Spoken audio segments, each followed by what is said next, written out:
where we hold them. This is where we fight.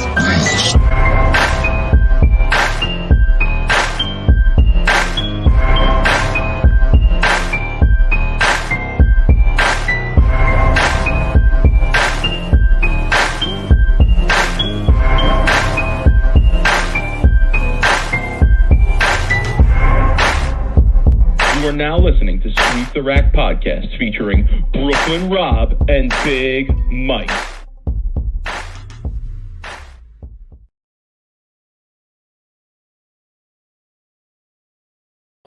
Rob, what's good, homie? Mike, that intro hypes me up. But hey, real quick, if anybody best intro in the bowling podcast game, shout to Jimmy, our guy from the Ringing 10. Kills me. But if anybody wants to realize where that vision came from, there is a YouTube video out there called like 300. It's called like Beast. And like when I'm in the gym, I'll look for like new YouTube intro or music videos to kind of hype me up, you know, to get to the gym.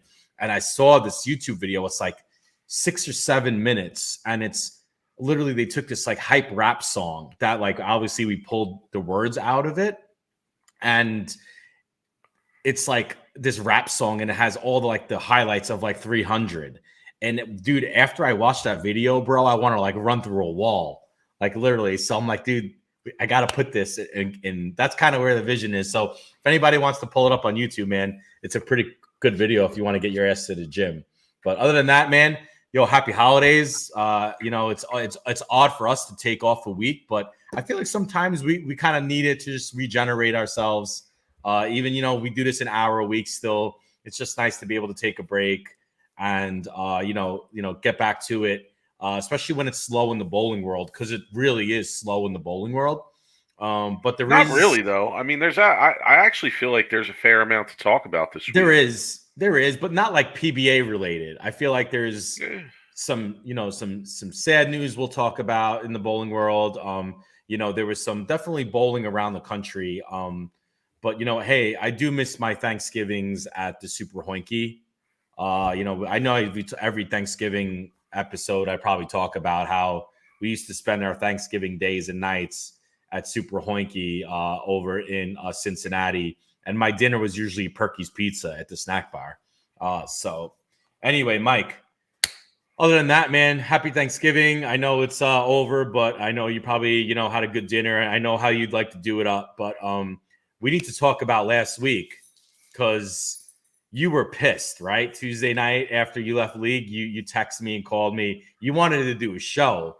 Now you got to tell the people what happened at league last week. Yeah, because I shot 687.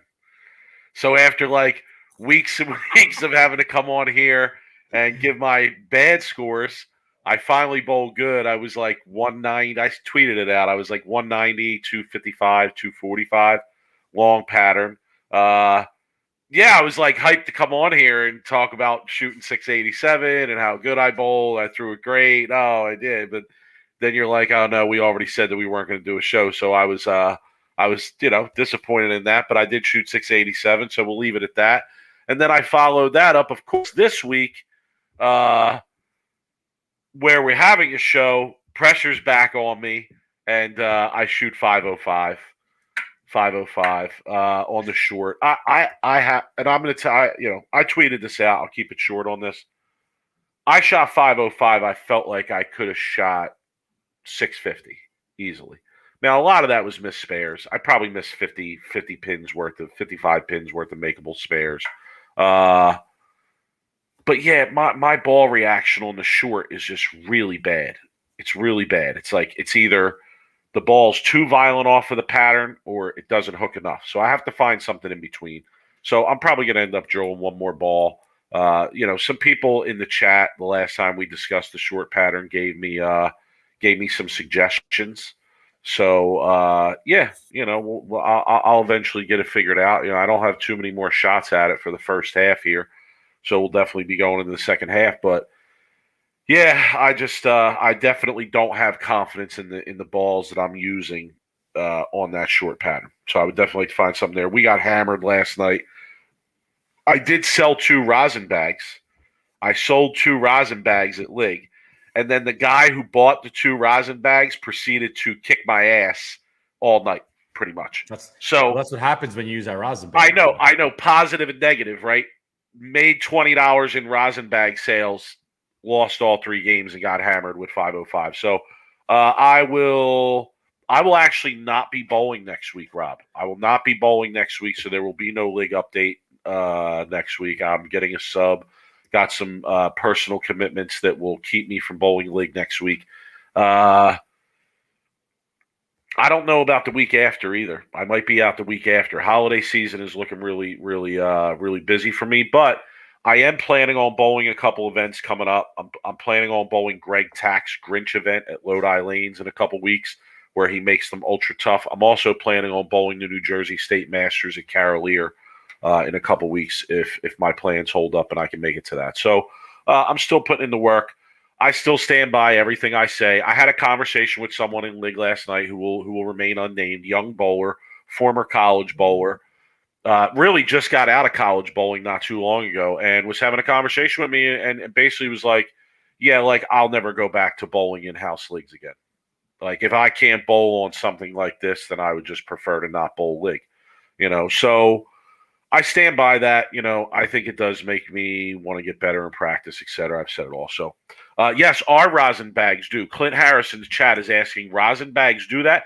Clint, not all rosin bags, but Lindy's bags, and particularly the Sweep the Rack version of Lindy's bags, does almost guarantee you, I'm not making a guarantee so no one can sue me, but it almost does guarantee increased scores and better bowling. So if you bowl on a house shot and you have a high performance bowling ball and you use our rosin bag, I could probably guarantee you probably like a 550. So, but you need a high performance ball and you have to bowl in a house shot. That's the rules. I could probably guarantee you a 550. All you got to do is just look at the third arrow and throw it to the first arrow, and then I'm pretty sure you'll probably hit the pocket. So. Yeah, no, I hear you there, Rob. Yes. So, okay. Dude, see that? Look, the honor scores are already coming in. Robert Hamilton won a tournament using our rosin bag. So, I mean, look, we do have all the emails for the people interested in rosin bags, because there's actually quite a few. And we will be getting back to you guys. By the way. Yeah, Thank you for reaching out to us about the rosin bags. So we hope to have something set up to solicit orders online.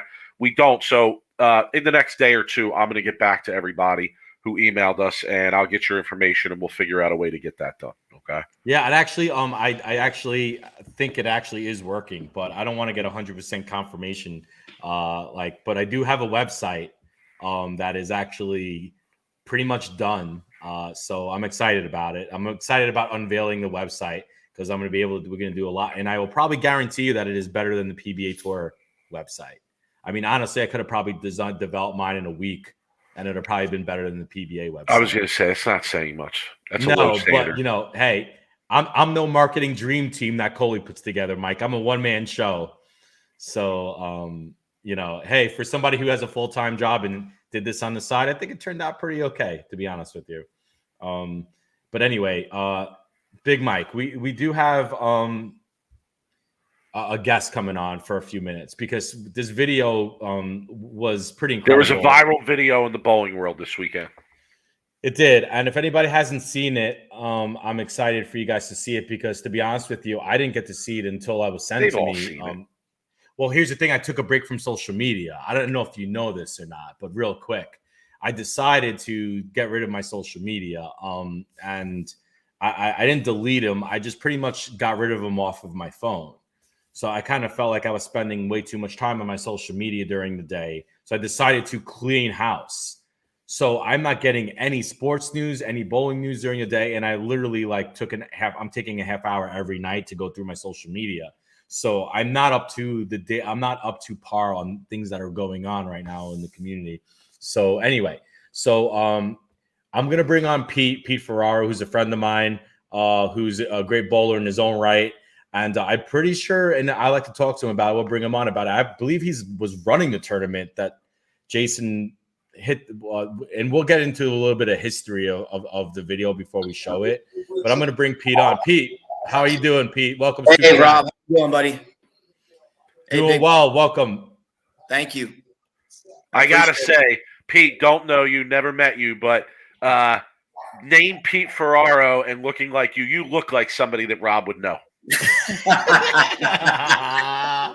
You do. Like if I drew a police sketch of somebody that Rob knows, it would probably look like you. No offense. I say that in the best way possible. Of course. Absolutely. No doubt. Welcome Pete, to Sweep the Rack. Pete, he's trying to say that you look like someone who might or might not be in the mafia. Of course. That's not what I was saying at all. I was implying that he automatically comes off as a Brooklyn character. That's it. New York roots through and through. Okay. Dude, that's how it goes. We're not quite to Philly. You know what I mean? But we do our best in New York. Which, exactly. By the way, the Eagles are playing the Jets this weekend, so we might have to make a little bit of a small time bet on that. Of course. I'm definitely taking the points, though, Pete. I'm taking the points. You have to. I'm taking the points. Anyway, Pete, before we get into this Jason Couch video, which was pretty incredible, actually, because you don't see that every day at a tournament. Give us a little bit of history. I think you're trying to set something up similar to World Team Challenge. If you want to give just a little bit of background here. Yeah, so I came up with this idea a couple years ago, because back then the World Team Challenge was the best team tournament ever, honestly. Yeah. I miss those days. We had some great times, great matches. It was just unbelievable. And we need that in bowling. I was so sad when it went away. And so I came up with this idea, trying to figure something out and to try to make it kind of fair. So, we don't stack the teams and, lose it again. So I came up with this idea, 5-man team, but you have to have a woman and a senior on the team. 1 woman, 1 senior, and 3 open. So went with that idea, and honestly, everybody loved it. And then what we do was it's a 2-day tournament. I do 5 team games on Saturday, and then we come back and do 18 Baker games on Sunday. All right. And then the point system is you're bowling everybody every game, and we rank it. So we had 24 teams. So each game's 24-1 if you're the top team and going down. And then Sunday for Baker, it's every 2 games we rank the points. And it really moves the standings. And every team, you have some of the lower teams that are bowling good. It affects the standings. So nobody's really out of it. And some of the lower teams that are out actually make a difference in the points, which actually happened this weekend, which was really good. So Pete, I'm just trying to get it to grow. It's starting to grow. What's the because you sent me an email and you sent us an email of the pattern, and this pattern looks tough. Now I'm not an expert on patterns. I know a little bit to make me dangerous, but they look flat. How long is this pattern? It was 46 feet, 30.45 mils. Basically played like 2.5 to 1. And I had my buddy JJ make the pattern. John Janowitz, who works for Kegel. Since he wasn't going to bowl it this year, I asked him to make the pattern. He knows the center through and through. So he knows that the heads are going to really fry up really quick. And we can't put a short pattern or medium. It's got to be long. And we tried to take urethane out of it. And it did. Wow. It worked that out of it. Yes. Look at that. See, Big Mike, this is the future of patterns now, is like the people that are running the tournaments are going, please take urethane out of play. Like, this is where we're going. This is 2021. This is what the future of bowling is going to look like, where people like, we don't want urethane playing. And why is that, Pete? I mean, why take urethane out of play? Like, what is the reasoning behind that? Because right now, as you can see, really on the Pro Tour, you can throw urethane in any pattern you want.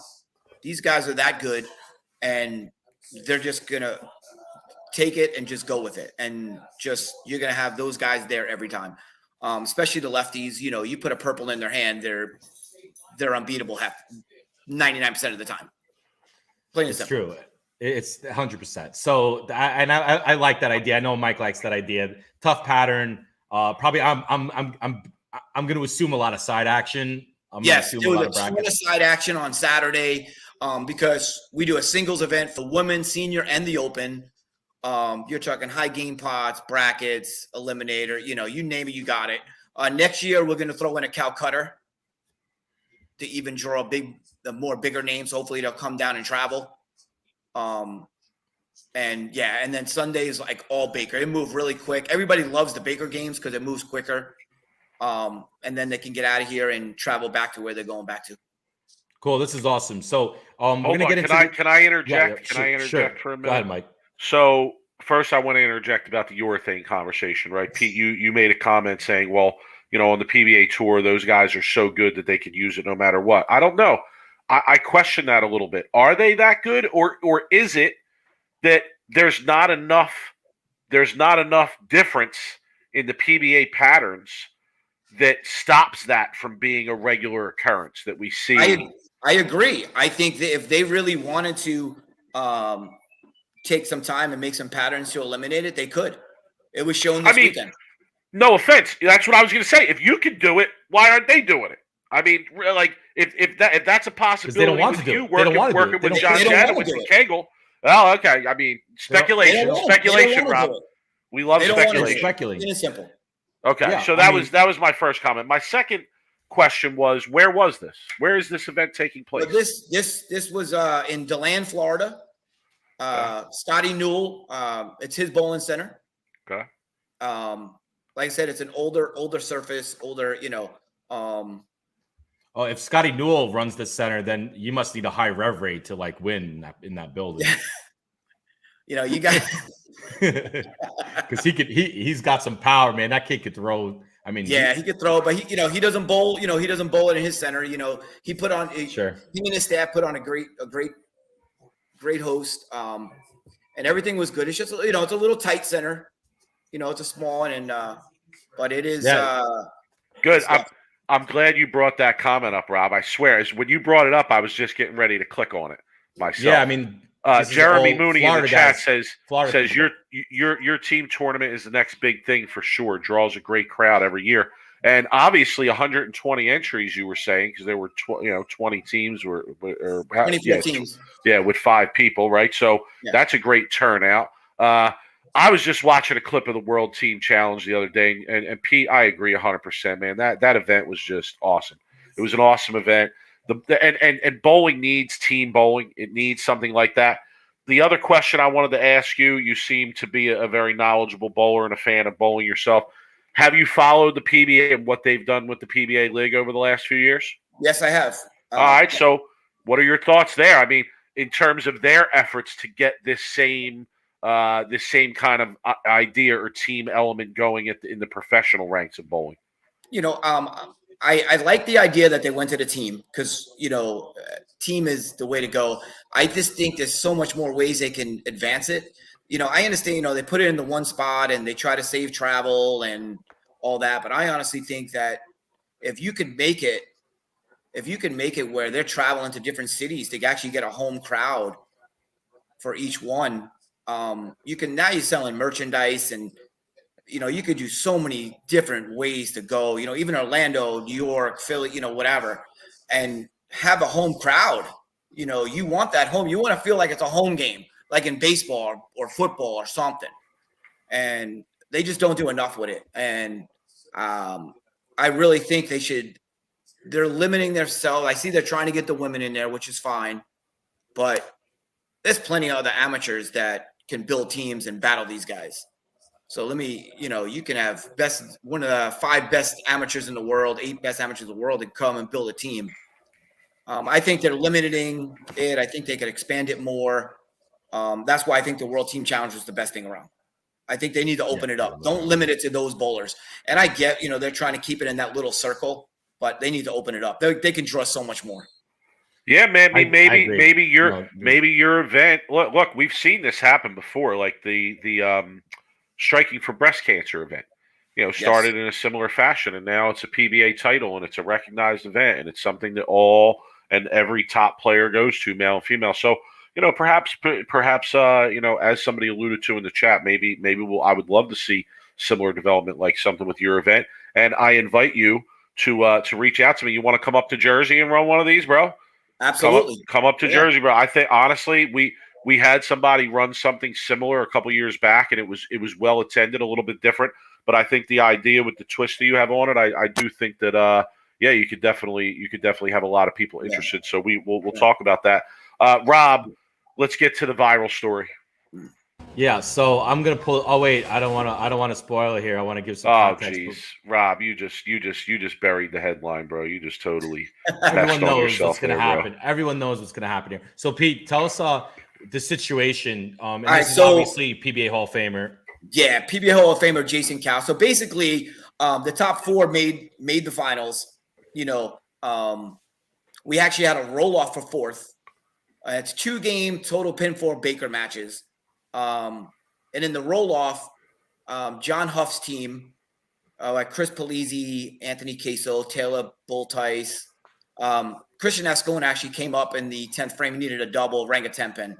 So now we went over to the other matches, and Couch is bowling, and they're both against Don Yoshihara, Jason Zook, and he needed a spare and 7 pins to win the match. And he goes and friggin' blows out a 7-10.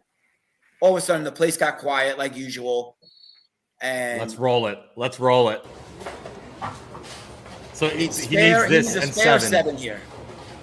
This is Jason Couch's finest right here. This is just awesome to watch. All right, be quiet. I gotta get some commentary.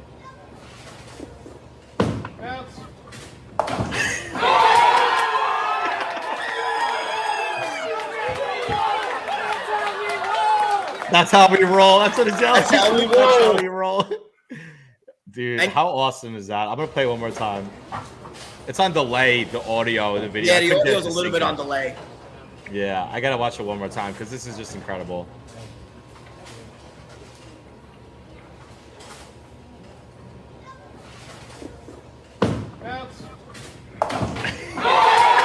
So sick. His reaction makes the whole video. So sick. Oh yeah. No, And but then- it's it shows everything. It shows why everything Pete was saying before is true. Yeah, because it's a It team does. event. Yeah, It's like it reminds no, you of like- college bowling. Yeah, You just know, and leave every- it, look, And let me everybody tell makes- you, the talent pool in the tournament we had. So besides Jason, Walter Ray bowled, Amaletto bowled. Then we had Gary Faulkner up in Delaware area. That way, he actually lives in the Villages now. He bowled. Mike Moore, another young talent from down here. So you got a lot of strong. I mean, the field sounds really. The field was really, really solid. It's growing, and just to get, it's just the talent pool is just unbelievable, and everybody loved the hard shot, and it was scores really, are low. really good. Bracket actions plentiful. Scores are low. Tough shot. Team atmosphere. It all adds up to a successful event, especially if you have somebody like yourself who bowls themselves running the tournament, and and you could just build on it every year. So Pete, let's talk future. How do people, if they're interested in coming down to Florida, reach out to you to maybe want to bowl next year? Yeah, how many teams max are you probably looking at, or in this center we're maxed at 28, but there's other centers that are around. If we're really going to grow, there's a center in Orlando, Boardwalk Bowl. Kendra actually runs it, and that's an 80-lane center. If I ever really wanted to go that way, I can. But you can reach out to me on Facebook, email. I'm always around. It's out there. Plus, we know bowlers all over the country. So I'm getting the way it exploded this weekend. I've been getting text messages, DMs, everything about this tournament because it went off as soon as I wasn't even out of the center yet, and I'm already getting messages from the live feed that we had on the on Facebook. So Scott Fairley's PBA needs to take your blueprint for the PBA league. That would be awesome for its league, a woman and a senior on each team. Mike, I like the idea, especially about a senior. Imagine everyone have to have a PBA 50 player on the league. Yeah, I already made that suggestion in terms of the women, right? Yeah, I think we had already awesome. discussed that. But yeah, I like that idea too. So, I listen. You familiar with Dougie Vision, Pete? Yeah, of course. Yeah. Okay, so he's done his thing and spread around. Here's what I want to happen. I want people to reach out to Pete and say, Pete, come out to where we're at. We'll guarantee you the entries, the action, etc., so you can make what you need to make it worth your time. and come out and run one of these events in our area. In Jersey, I could picture a Dougie Vision / team challenge event going down in the Jersey area. That would be a great weekend. So yeah, man, listen, great job, and continue to do your thing. We'll do our best here to try and spread the word around as well. I appreciate it, Mike. I appreciate it. Pete, next year, and reach out to me prior to the tournament, and we'll have you on for a few minutes, and we'll spread the word and see if we can get your tournament filled up for you. No, we should go. We should go. We should bowl. We should put a sweep the rack team Rob. in, son. Hey, Rob. Hey, besides bowling the one tournament you do every year, the TAT, come bowl the team tournament. I don't know. I have two brothers that are pretty good bowlers that live down there. So that's what I'm saying. We got 4/5 of a sweep the rack team already. We're good. Absolutely. Well, no, hold on. We'd have to get a female and a senior. So somebody would have to. You know what? Rob will take the L. Rob will take the L and sit out on the team. Okay, you can be the coach and advisor, and we'll all bowl as the sweep the rack team. How's that? Hey, maybe I'll reach out to Jason Couch. You know what I mean? Maybe I'll reach out to some of the players I know in Florida. Andres Gomez, dude. Wait a second. Andres Gomez bowled. Are you challenging me to put your own team together? Dude, is that what you're doing here? Because I'll put my. You think you know people in Florida? I know people in Florida too, son. I'll put my own team together. Go ahead, talk that smack. If you bowl in your short pattern league, your team ain't gonna have a chance, dude. Why I go 505? If I fly to Florida and go sub 500, I'm leaving my shit there. I'll bring in all the big hitters. You might as well throw it in Lake Jessup. We don't have the bridges up north that we used to be able to throw them over. Okay, no doubt. All right, Pete. It was fun. It was fun having you, man. Continue to do your thing. We'll spread the word as well. All right, thanks, Mike. Thanks, Pete. Yeah, no doubt. It, man. Bye. Mike, you want to go toe to toe with me, but you don't need. Listen. You want to do two teams? I'll put I'll put my own team together. You do whatever you want. Dude, you don't even bowl, son. I might shoot 505. You don't even bowl. I'll manage the team. I'll be a manager like the PBA league. I'll just sit there with a clipboard. I'm the goat of high school coaching out here. You want to talk about managing? You want to talk about coaching? All right. We got the advantage. Lord. Anyway, so Mike, let me say first off, Pete needs to have a lot of kudos in his area we need more people to do what he's doing, right? Like starting tournaments like this all across the country, bring back competitive bowling, right? Like it starts with the bowlers, right? Like what you're doing, right, is huge, right? Even if it's only a few people showing up, right? Friday nights, like putting out patterns, like that starts small and it builds large, right? And that's where I think a lot of people, especially in the well-populated areas, like Florida, like California, Chicago, New York, East Coast, Texas, right? Those are areas that I know have a lot of bowlers, a lot of great bowlers in their own right. And if people were running tournaments like this, it'll be a success. Trust me. As long as the payout's good, the money's worth their people's time to travel, they'll go.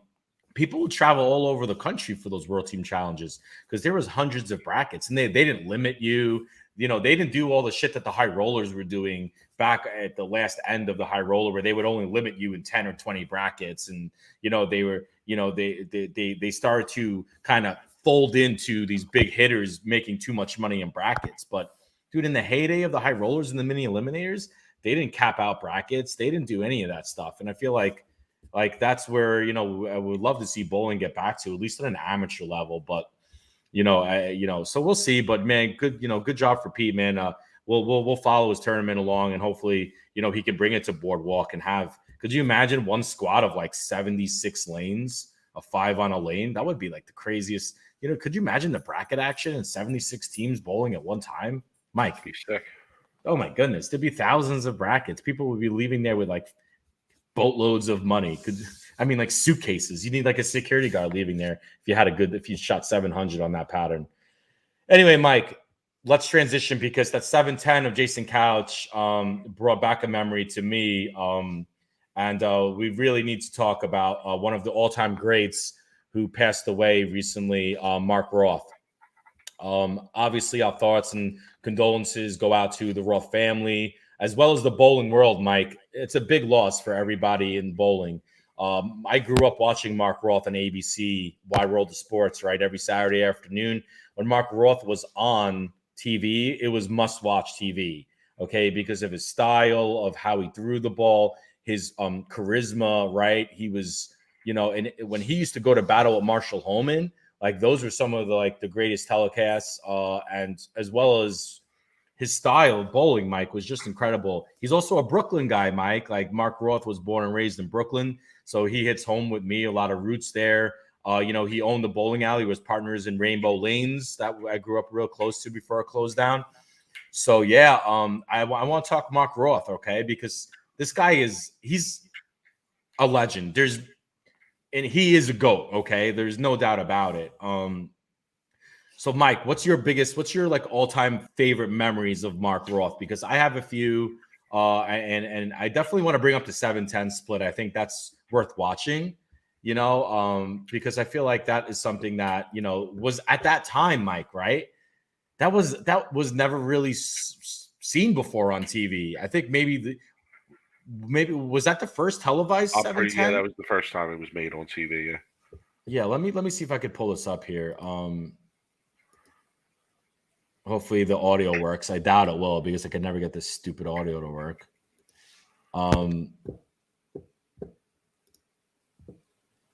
Is that? Let me play it here.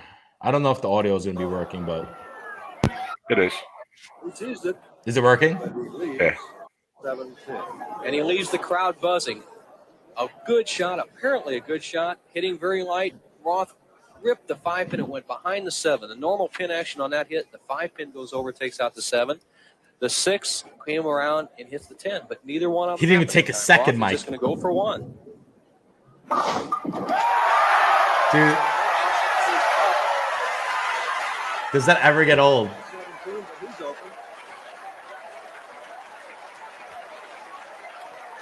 My favorite part of that video is the guy in the green sweater with the sunglasses on inside. I just think that's so classic. The 7-10 split.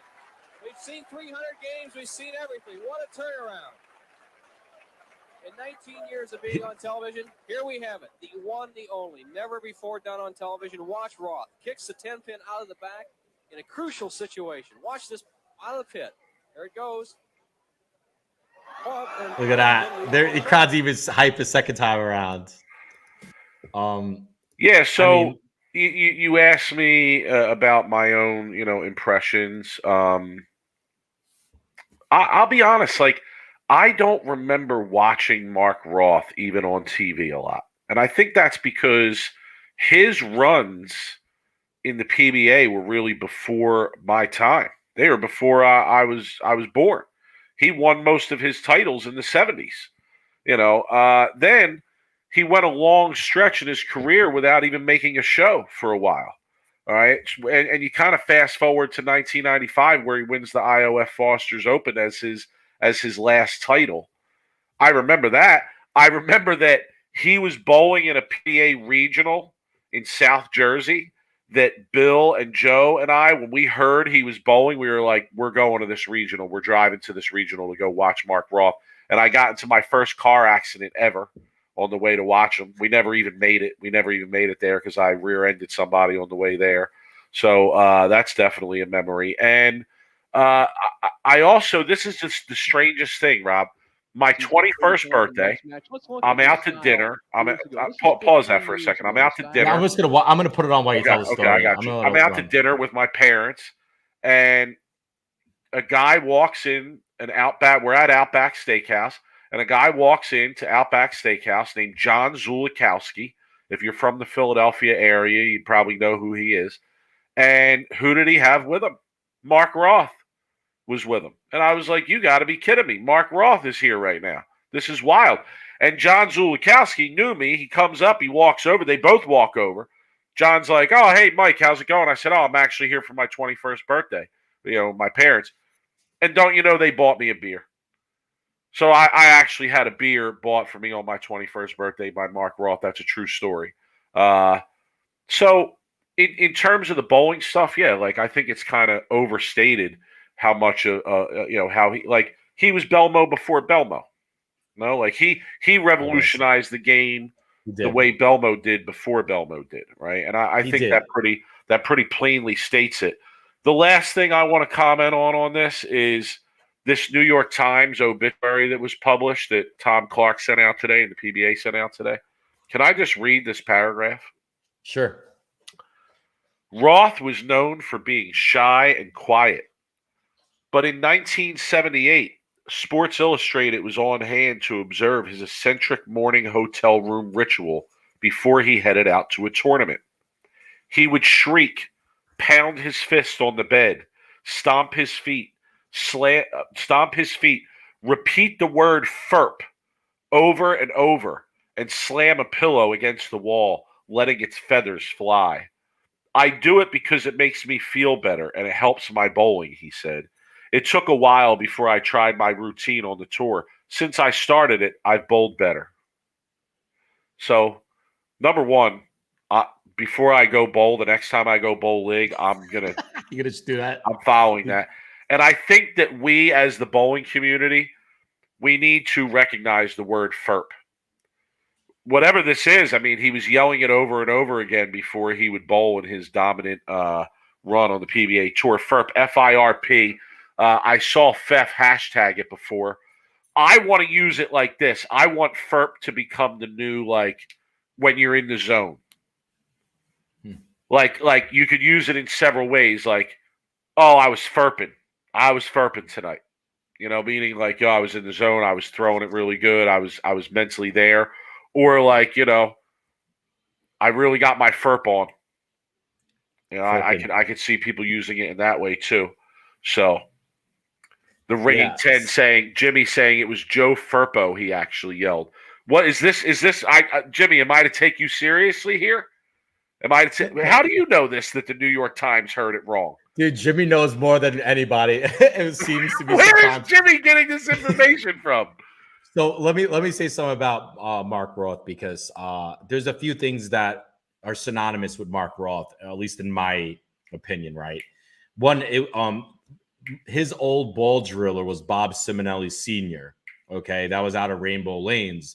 Bob Simonelli Sr. used to drill up his balls when he was on tour back, in the 70s, and actually ship out his balls to him, because Bob Simonelli Sr. was one of the only people who could get his thumb right.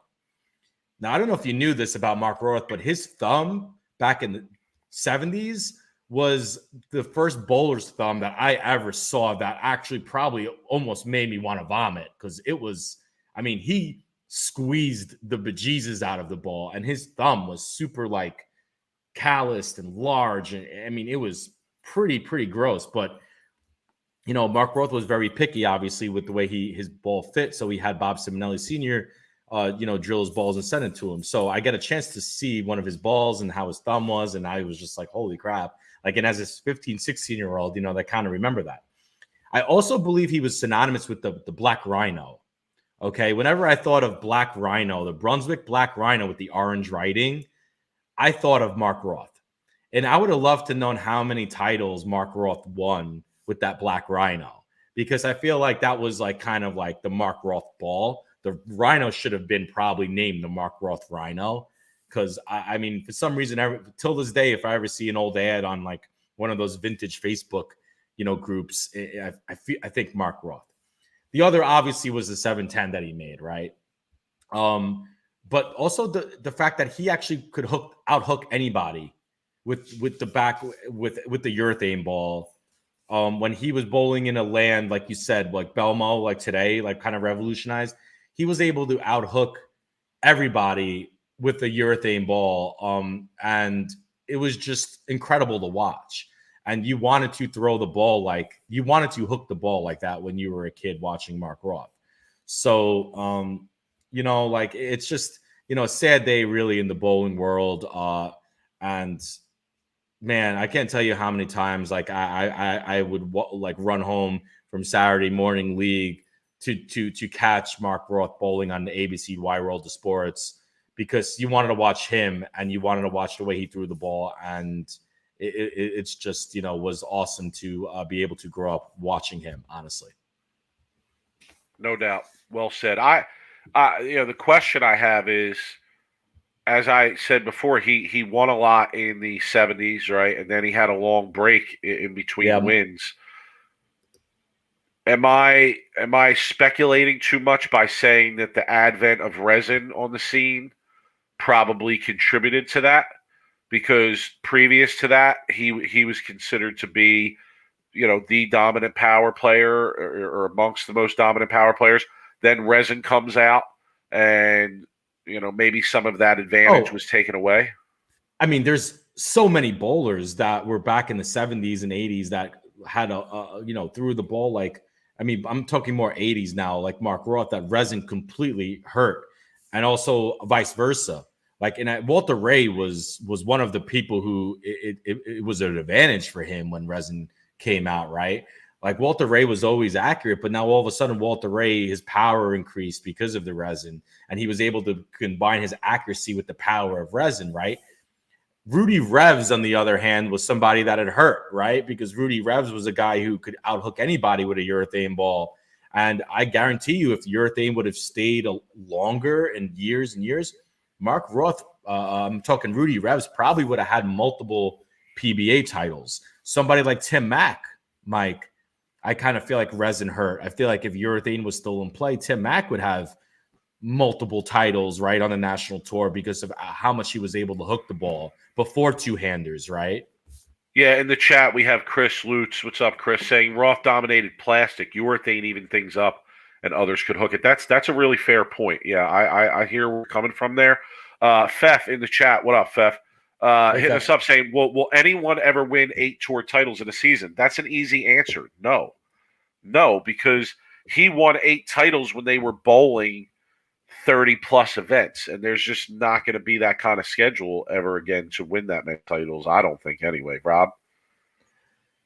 Yeah, I mean, you'd have to start increasing the type of tournaments. By the way, Mike, I love the fact that we're watching old bowling videos while we're doing this podcast of Mark Roth. I think that's, an awesome tribute to one of the greatest of all time. And I don't know Ricky Sajak, but man, he definitely had the bowling look, that's for sure. It'd have to be more title. It'd have to be more tournaments. I mean, obviously there'd have to be like a 25 or 30 tour stop, like you said, a year. And then, yes, I think we would see it. I think we could see someone like a Kyle Troop, an Anthony Simonson, even a Belmo, probably win, 10, 12 titles in a year if there was 25, 30 all year. But, at this point, I don't think we will see it ever happen unless they increase the Is Mark Roth, is he using a black rhino here in this show? Do you know? It has to be, right? It just amazes me that this is what was considered a lot of hook at one time. And now today it's like, oh my goodness, Dude, I love Marshall's mustache. I swear to you. I think that's one of the best. Did people see everybody in our chat? He's a so Florida bowler, Ricky Sajak. I want to see him throw it, man. And see. We're going deep on Sweep the Rack here tonight. Yeah, I guess Marker's throwing a black hammer. So, I guess my point about him throwing a black rhino all the time was. He throws it pretty good. Yeah, but that was like vintage PBA Tour 80s, right? Like that was straight, accurate, right? Like form. Like today's game is so much different and how different the styles are. And anyway, all right, Mike, I think we're going to stop sharing the video here and let's kind of move on. But yeah, big loss for the bowling community. So our thoughts and prayers again, condolences go out to the Roth family. And legend. I wish we would have had a chance to interview him, Mike. Yeah, it would have been cool. There was also another loss in the bowling community this week, Rob. Obviously, not with the same reverberations as a Mark Roth, but Tita Semez. From New Jersey, actually, where I'm at. And his son, I actually know his son, Tommy, actually subbed for Tita a few times when I first moved up here on Tommy's team. And Tommy Semez, if you're from the East Coast or you bowl, you know that he's the creator of the World Match Games and the person who's run the New Year's Day Marathon for quite a long time now. So another loss to the bowling community, another legendary guy in New Jersey for sure. So condolences to the Semez family as well, and on the passing of Tita Semez. You know, another a guy who would hang out at the high school league too, help a lot of the high school kids out around Carolier when Tommy had a shop there back when. So again, condolences to both those families, and Rob. You know, Mark Roth, man, legend. You know, legends never really die. So yeah, he'll go down in bowling history as one of the best. And you know, Belmo had an actually really good post about how he revolutionized the game, and I agree completely with Belmo's you know, sentiments on Mark Roth. So, you know, sucks. You know, and definitely the bowling world will miss him. And yeah, I mean, we'll just keep continue honoring his tradition by watching old bowling videos of him on YouTube. I mean, honestly, and seeing how great he was. So I know you love going down that YouTube old bowling YouTube wormhole. As soon as I heard about his passing, I brought up that 1995 IOF Foster show. Great show. Voss is on it. Walter Ray's on it. You see Mark Roth versus Walter Ray, Mark Roth versus Voss. I mean, this is classic shit. So yeah, I love it. You know, you're talking to somebody who used to trade bowling tapes with people back in the day. So yeah, you know, I definitely have an appreciation for that as well. All right, Rob, what direction you want to go in here? Can I do my high school bowling story before worst of the week? Yeah, we got a little bit of time, you know, so go for it, man. Because you said I'm gonna really love the story, so I haven't heard it yet. So I apologize for all the fans. I think you're gonna love the story. Yeah. I think you'll have. I don't know. You're not gonna love it. I think you may have a strong reaction to it. So, okay. The high school league that I used to coach in, okay, it's the Greater Middlesex Conference in New Jersey. If anybody cares to reach out to them after you hear this nonsense, okay. Greater Middlesex Conference, New Jersey. Oh, I can't wait. Starting a story like that, it makes you really want to hear it. Oh, wait till you hear. So I got word through somebody who still coaches in this league, in this high school league last night, that the vast majority of coaches in this particular high school bowling league have decided, Rob, that due to COVID, okay, they are going to hold the high school bowling season, quote unquote, virtually. So what this means is that every high school team in this conference, and I got to say this is very arguably, the best high school bowling conference in New Jersey. And let me tell you something. New Jersey has some of the best high school bowling teams out there. So I would venture to say that this is probably historically one of the best high school bowling conferences in high school bowling, period. Okay. What they're going to do, no, it's not that bad. Not Weeba high school bowling. Here's what they're going to do, though. Every team is going to be assigned a house that they bowl in that's geographically closest to them. Regardless of who you are bowling, you show up to your house where you bowl and bowl your matches with just your team on your pair, and the team you're bowling against is bowling in another house. Oh my God. And you compare the scores. No, you can't do that. Oh yes, this is what they're doing. Not only that, hold on, not only that. Even if both teams are assigned to the same bowling center.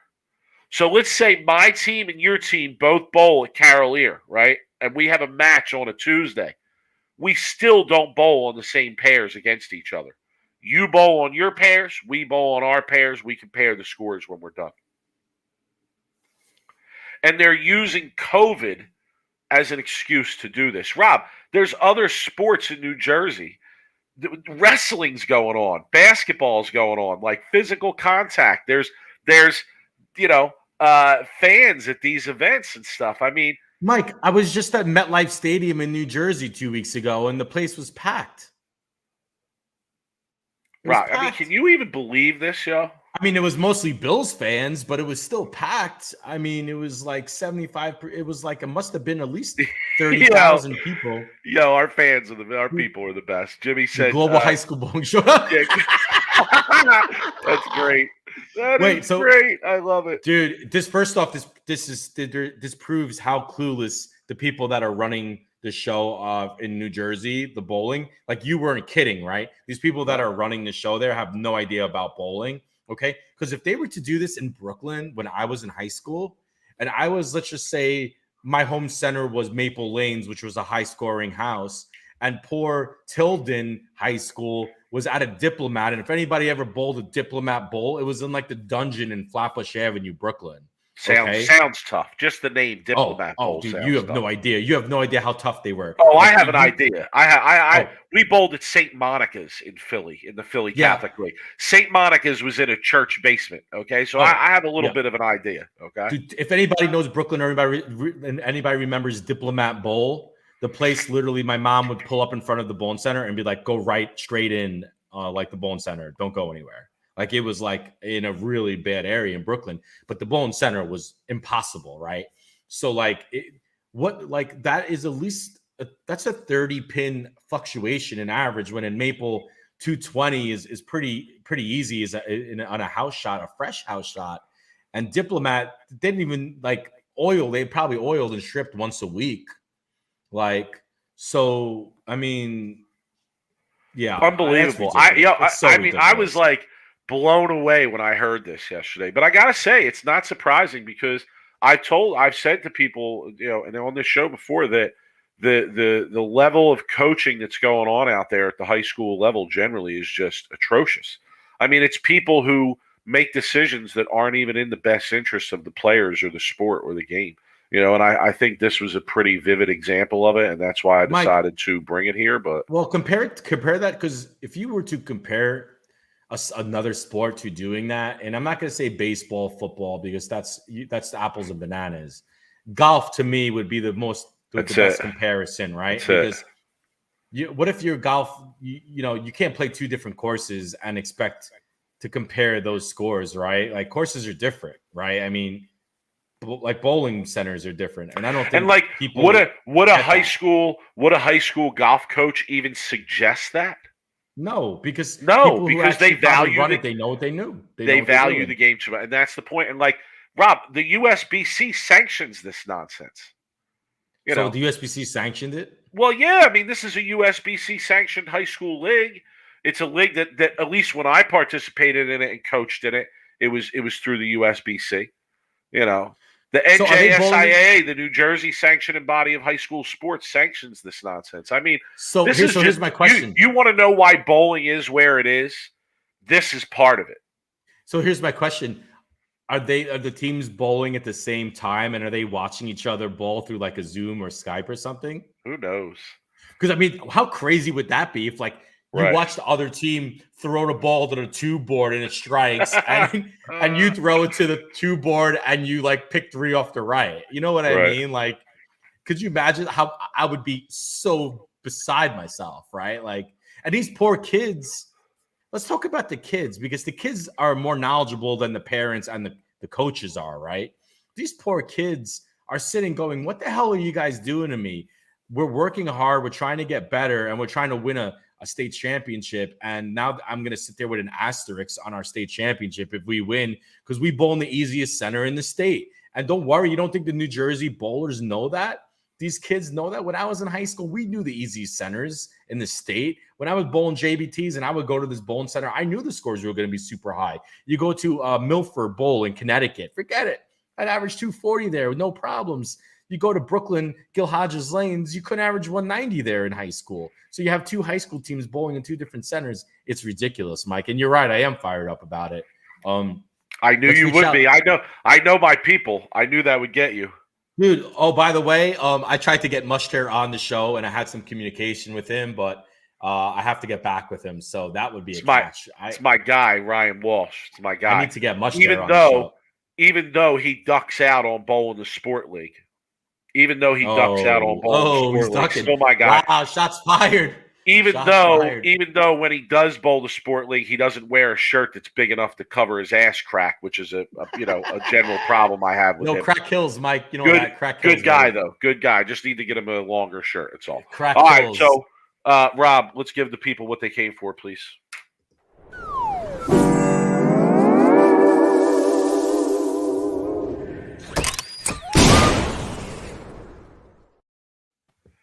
And if you like the segment and you want the rosin bag, we got you.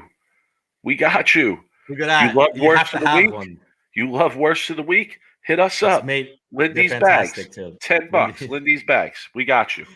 Look, Mike, that high school bowling conference could be worst of the week. It probably is going to be worst of the week. It should be worst of the week. It should be worst of the year. So, Mike, I'm going to go first because I have to share a picture. Okay. I'm going to share my screen here. So, what is it? My bio picture I sent you? No. That's worst of the week. Oh, whoa! What's that? Is that a chip in the ball? No. Oh, let me get it bigger here. Let me see if I can zoom in. Is that a self-plug job? Yeah, it's. Is that what it is? No, it's like somebody took like the hole and they just covered it up with black bowler's tape. So instead of plugging the extra hole to make it legal, they literally took black bowler's tape, Mike, and they put it on the hole to make sure that it's. So does that count? Does that mean that is that legal now? So because the extra hole rule and all that stuff. So someone was too cheap to literally plug the hole, and they literally took black tape and they put it over the hole. I can't get enough of that. Dude, so worst of the week, I think I don't even know who posted it. It got sent to me. And they were like, yo, you got to check this out. Like, this is the funniest thing I've ever seen, Mike.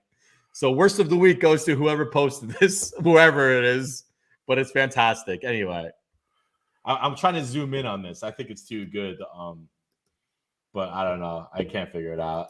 For somebody who's technology inclined, I can't figure shit out like this. But anyway, Mike. Rob, I have so many options here this week.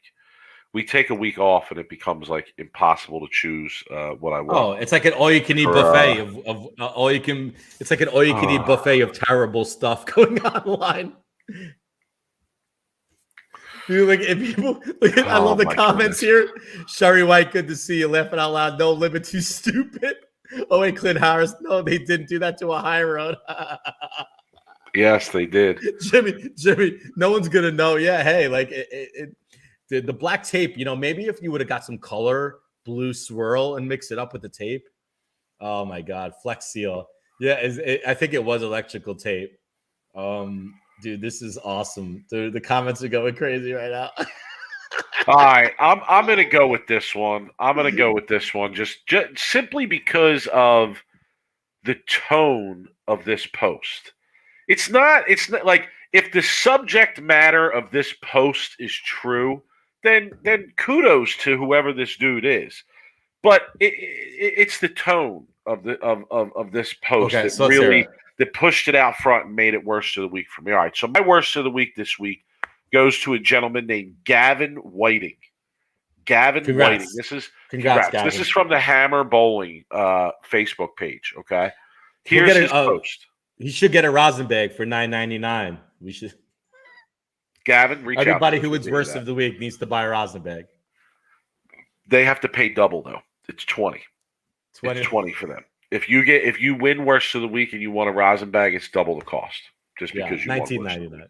All right, just a little FYI. Hammer would not be where it is today if it weren't for my father, Ken Whiting. He is the original person to expand Fayball and Hammer to Utah. Storm would not be who they are today either if one of the original investors hadn't taken the Hammer technology and went to work at Storm. I was 14 when I shot my first 300 with a black hammer, which was made in 1982, and I still have it today and still use it. I set all kinds of state records for Utah at the time. I believe Hammer is the greatest ball ever developed. You are all welcome. We need to reach out to this guy. We need to get him on. Right? I would love to talk to him. Right? I mean, see, that's what I'm saying. It's worse to the week. We want to thank him. It's worse to the of course. See, that's why I made it worse to the week because we all have to thank him. It's worse to the week, but Jimmy says you ain't shit without my daddy, son. I feel you, Jimmy. That's basically what he's saying. Like he's saying, Hammer, Storm. I mean, I'd love to hear this story if it's true, though, Rob. Right? Dudes, we should be bowing. We should be bowing to all the state records, and Now I could be wrong here. Like and I don't know the history, but was Hammer in Utah at one time? I didn't think so. Because Fabe, I mean, if anybody put Fable on the map, it, to me would have been Mo Pinnell, right? Yeah, I mean, Blue Hammer. But like, I don't know the history of too much of like. Like, once you have me right, we did an interview Mo with Mo Pinnell about the creation of that ball. Even though he wanted to talk more about the sumo, right? He loved the sumo. He felt that the sumo was a much more revolutionary ball than the 3D offset, which I found just crazy to even think about. Wasn't the first urethane? Was that first urethane the flare, the sumo? I think that's why he talks about it more, that being a revolutionary. But this Whiting guy, I mean, we don't know a whole lot about it. I mean, he might be, maybe, you know, the hidden founding father of bowling. You know, maybe he invented bowling. We'll reach out. Maybe his great granddaddy invented bowling back in like my grandpappy was in my grandpappy. We need to get him on. All right, let's hit it.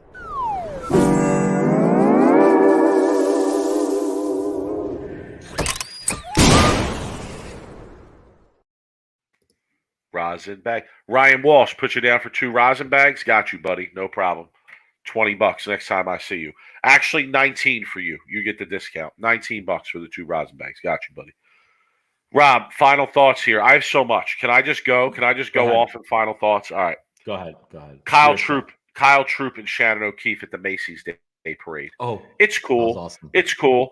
I'm glad they get their shine, especially Kyle. That's cool. But can I say something? Why does it matter that there's a bowling float in the Macy's Day Parade? Does it change anything? Do the people in power in bowling think, oh, having a Macy's Day Parade float will get people out bowling? I don't know. I don't get it. It's cool. I just don't get it. Again with Kyle Troop. Kyle Troop lost an action match this weekend to an amateur on a house pattern. So I have a plea. I know. You see the way you're looking. You see the way you're shaking your head. Exactly, Rob. It doesn't matter. It's a house shot. Okay, so here's my plea. PBA. I could be Kyle Troop. PBA bowlers. Honestly, if you're gonna give guys a shot at you, don't do it on a house shot. Don't do it on a house shot. Please stop doing it on the house shot. Please, at least up it a little bit to something where, you know, maybe it's not a PBA pattern, but at least something where a decent shot has to be thrown to strike. I mean, I don't know. Kyle Troop is a man of the people. Shout to you, Kyle Troop, for being out there bowling, doing your thing, being a man of the people. But I don't know if I like seeing the best bowler in the world, current best bowler in the world, lose an action match to a guy on house. That's all I'm saying as a fan of professional bowling. Rob, Player of the Year and Rookie of the Year ballots came out. Player of the Year is a lock. It's Kyle Troop. Congratulations. I mean, if he doesn't get it, it's there's some kind of fraud going on. Rookie of the Year, Rob. I mean, did you take a look at the list or no? Anybody that comes to mind? I got to do my homework. I don't want to make any opinions on it if I haven't really looked at the stats or numbers yet. So next week, maybe we'll talk a little bit about Rookie of the Year and come up maybe when is the voting? When are the results in for that? You know, I'm not 100% sure, to be honest with you. Pete, who's still checking out the show, we appreciate it. That's the problem with our sport. We need to stop bowling bowlers on that condition. Yeah, because it definitely gives now people, they think they could bowl with the best in the world when we all know they can't. It gives them a chance. Mike, to be fair, if someone like me bowled on a house shot against one of the best in the world, if I had a look and I was able to carry, and that person I was bowling with, a pro, was having carry struggles, I would be able to get a few games from the best in the world, no doubt in my mind. So it's just a matter of like, it's not really so much of skill; it's a matter of like just matching up on the shot, right? Like your ball, your hand position. I don't know. If I bowl Kyle Troop on any other than a house shot, I'm gonna have no chance. You know what I mean? Yeah, Rob, on the Rookie of the Year thing, real quick. You basically got Weedman, Zach Weedman. Right. The Weed The Man. Weed Man. I don't need anybody else. The Weed Man's my guy. That's your guy? That's your guy? He's the You Weed got- Man. You got Big Red. You got Big Red making the 710 going viral. Okay. Does that mean he should be Rookie of the Year, though? No, I mean if Coley's choosing, maybe that's the Rookie of the Year. You got Wesley Lowe. You got Dio Bernard. Okay, the young guy making some noise. Here's my guy, though. Here's my winner, and I agree with Jimmy in the chat. It's Matt Russo. He's the only guy to win a title on this list. It's Matt Russo, clearly. That's almost as clear as the player of the year is. Matt Russo, Jersey guy, Jersey high school bowler. So shout to him.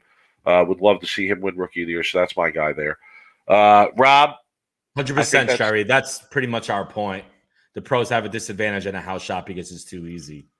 Yeah, please stop. It takes away their skill. It takes away all of the practice and everything they work on, adjustments, and it's just we need to talk to Kyle.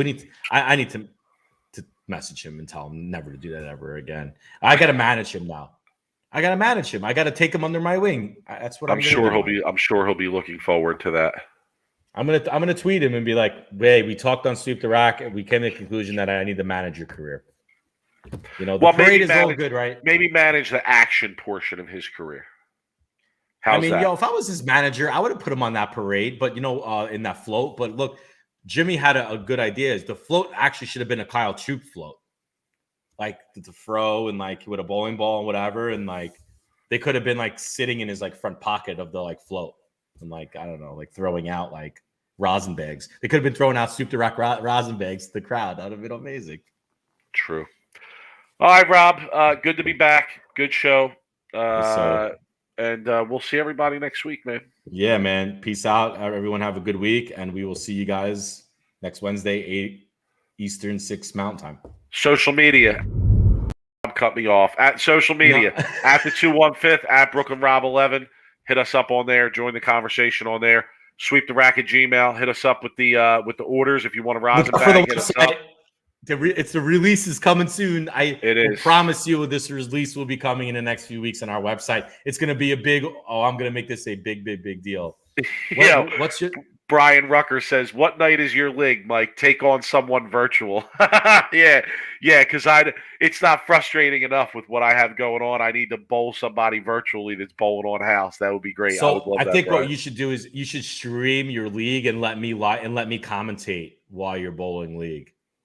I guarantee you it will be entertaining. I guarantee it'll be more entertaining me commentating your league than it would be actually watching, like, I don't know, flow bowling sometimes. I would have no issue with that whatsoever. Here's the problem. This is something that I've never really knocked on Bolero for. This will be the first time I put this out there, but I'm sure the internet, other people have. The Wi-Fi. Yeah, what is it? Why is Bolero like the only place you go where the Wi-Fi doesn't work? And like, how do they even run things if the Wi-Fi never works in these these Bolero centers? Eventually, it's going to be like those airports where you have to pay for the Wi-Fi, like the Boingo hotspots. That's what exactly it is. What they're going to go. That's what it is. I know it for sure. All right, Rob. Anyway, now you can cut me off. Take it easy, folks. Right, later, guys.